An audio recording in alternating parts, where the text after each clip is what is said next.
वस्तु है, वस्तु पे हम कितना, वस्तु का द्रव्यमान कितना है m, इस पे जो हम फोर्स लगा रहे हैं F, फोर्स लगाने के बाद इसमें जो विस्थापन मिला है वो क्या मिला, सेंटर से S मिला, विस्थापन क्या मिला उसमें, S मिला। क्लियर है? वस्तु का भार किधर काम करेगा, नीचे की तरफ। वस्तु का भार होता है क्या है, mg, वस्तु का भार क्या होता है, mg होता है। अगर इस पर हमने फोर्स लगाया है और फोर्स लगाने के बाद यस विस्थापन तक इसको ले गए, ओके, अब इसमें जाहिर सी बात है क्या उत्पन्न हुआ होगा, त्वरण। क्या उत्पन्न हुआ होगा, त्वरण। त्वरण क्या होगा, बदलता रहेगा। तो न्यूटन की गति का द्वितीय नियम क्या कहता है, या फिजिकल टू m में, न्यूटन के गति का द्वितीय नियम या फिजिकल टू m में, यह कांस्टेंट है, m कांस्टेंट है, तो वैरी कौन करेगा, त्वरण करेगा। तो a बराबर क्या हो जाएगा आपका, मैथमेटिकल रूल से a की जब वैल्यू निकालेंगे तो m से n2 में है, इसमें जाएगा डिवीजन से, कहाँ चला जाएगा, डिवीजन से। अब न्यूटन की गति का तृतीय नियम v square equal to u square plus 2as, यही होता है ना। अब यहाँ पे v स्क्वायर इक्वल टू इसका प्रारंभिक वेग क्या होगा, 0, प्रारंभिक वेग क्या होगा, 0, तो यहाँ पे क्या रख देंगे, 0 प्लस 2 और a की वैल्यू यहाँ से पुट अप कर दीजिए, f upon m into s, फिर ये हो गया आपका v square equal to 0 plus 2 f s upon m। अब यहां से v स्क्वायर इक्वल टू आपका 2 f s upon m, cross multiplication कर दो, कितना मिलेगा आपको, m v square equal to 2 F S.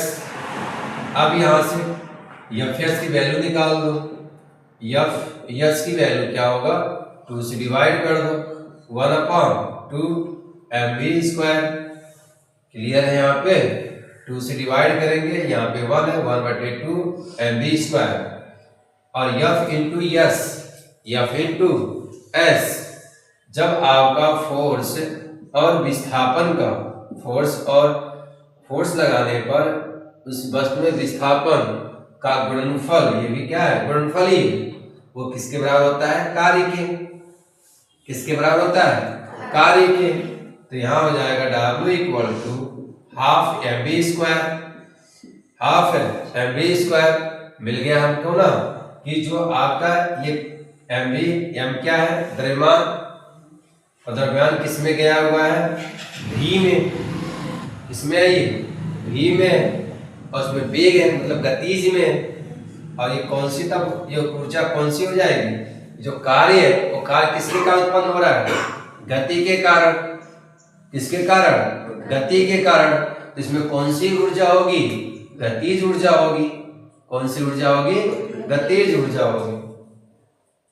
तो इसको हम किससे दर्शाते हैं, K से। किससे लिखते हैं बेटा, K से, काइनेटिक एनर्जी। गतिज ऊर्जा क्या बोलते हैं, काइनेटिक एनर्जी, इसलिए वहां पे किससे लेते हैं हम लोग, K से लेते हैं। तो K बराबर हाफ एम वी स्क्वायर, यही हमें क्या करना था, फाइंड आउट करना था। क्लियर हुआ? ओके। इसके आगे कुछ क्वेश्चन दिए थे ना आपको, वो क्वेश्चन, एम की वैल्यू कितनी है, 25। नहीं देख कर बोलो बेटा, कितने दिया है, 25। क्या केजी है, ओके। V की वैल्यू चलिए 10 मीटर पर सेकेंड, और कुछ चाहिए नहीं हमें। काइनेटिक एनर्जी निकाल लेते हैं, गतिज ऊर्जा कितना होगा इसमें, क्या होता है बेटा, K बराबर half M B square, K बराबर हाफ एम बी स्क्वायर। अब इसमें जो वैल्यू होगा, वैल्यू पुट अप कर देते हैं, 1/2, m की वैल्यू 25, V की वैल्यू 10, 10 का स्क्वायर, 10 का स्क्वायर, तो इसको लिख सकते हैं 10 into 10। अब यहाँ से 2 1 जा 2, 2 5 जा 10, 2 5 जा 10, अब 25, 25 5 जा 100, 2 5 100, 2 5 2 5 और लास्ट में क्या लगा दे 0, तो क्या होगा 1250। अब ऊर्जा है, ये काइनेटिक ऊर्जा है। अब ऊर्जा का मात्रक वही मात्रक जो कार्य का मात्रक होता है, जूल। क्या होता है? Joule.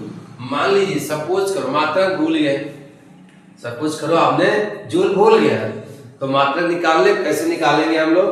m for kg, m for kg, okay, kg हो गया। और v फॉर मीटर पर सेकेंड, v फॉर क्या होता है?